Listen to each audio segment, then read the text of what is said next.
Welcome back. I'm Ron Greenfield, creator and publisher of Aspects of Entertainment.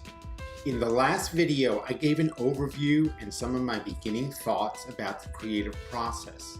Today, I want to go deeper and talk about us, meaning us as creative people. Us being defined by our creativity and the way we think about our talents and the ways in which we work to express them. Generally, whenever we think about creative people, we usually think about people who are blessed with a special talent. Whoever they are, they just seem to do it better than anyone else around.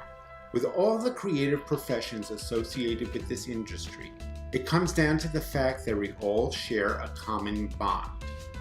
But how often do we seriously think about what we do is related to what others do?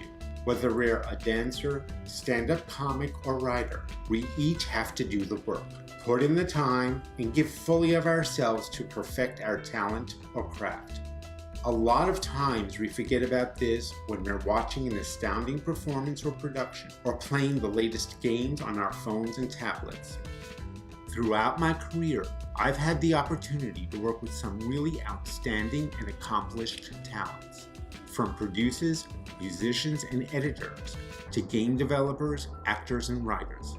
What I've discovered along the way, especially with people who are highly creative in their work, they are passionate about it. I'm sure anyone will attest to the fact that when we start anything new, especially at the beginning, none of us gets it right out of the gate. But that's okay. It's just the beginning, and we've set the creative process in motion. We have started to create something. As creative people, we are intuitively motivated to excel. By that I mean we have this inner desire to constantly express ourselves, and that shows itself in our art. It is what drives us, more so than the rewards of fame, fortune, or recognition. Okay, fame, fortune, and recognition play into the mix, but it's the ongoing creative process to always be better. That is the galvanizing force that motivates us to go forward, sometimes against some inconceivable obstacles. Take anyone who is blessed with a creative soul. How often do we think of the performer or musician who has spent years acquiring the tools of their craft and building the foundations of their careers? There are the classes, the rehearsals, the testing, and the failures as well as the successes. It's all part of the mix. That is how we're related to one another, because we all go through it in one form or another. In fact, most of the highly creative people I've met and worked with in this industry have had their fair share of failures. But the thing that has always propelled them forward is their vision of what could be instead of accepting what was. That requires perseverance and resilience. It requires seeing possibilities where others don't and using mistakes and failures as stepping stones to something better. Those are the people I look up to and admire because defeat or failure for them was never an option. Some years ago, my friend Sandy invited me to take a class at the world-famous Magic Castle in Hollywood. Now, I never entertained any thoughts of being a magician, but magic always fascinated me, so I jumped at the chance to see exactly how it was done. Magicians take their profession very, very seriously.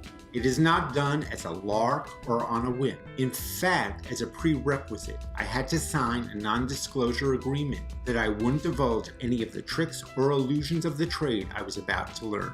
Aside from Sandy and myself, all the other students were training to become professional magicians. Sometimes to the frustration of the instructor, who himself was a world-class magician. These people were very serious about it. They lived it 24/7, constantly practicing and perfecting their technique, going to conventions, hanging out at the castle and other venues, always with the intention of improving their skills. So what is the point I'm trying to make here? Creativity is about taking something we intrinsically feel and want to express that is uniquely us. from taking nothing or something, from a thought or idea in our imaginations, and molding and creating it into art. Martin Scorsese's process may be different from Akira Kurosawa's or Twyla Tharp from Martha Graham, but each in their own way had the vision and the ability to connect the dots, take the risk, and put it out there for the world to see. Without a doubt, it could have always been better, but they consistently put the time and effort in to make it better for us. That's what it all comes down to, making it better for us, whether as a fellow co-creator or just someone who gets enjoyment out of it. Creation of any kind is not meant to be isolated in the dark. It is meant for the world to see, appreciate, and acknowledge. As creative individuals, we should never rest on our laurels, thinking we have arrived. It's what I call always having to audition, taking the well-deserved successes and building on them, stretching our creative muscles to go forward, and then, by our very natures, do it all over again.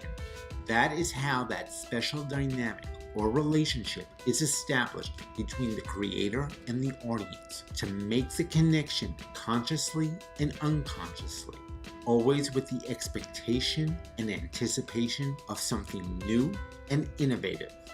And then, when we finish one project, guess what? It all begins again.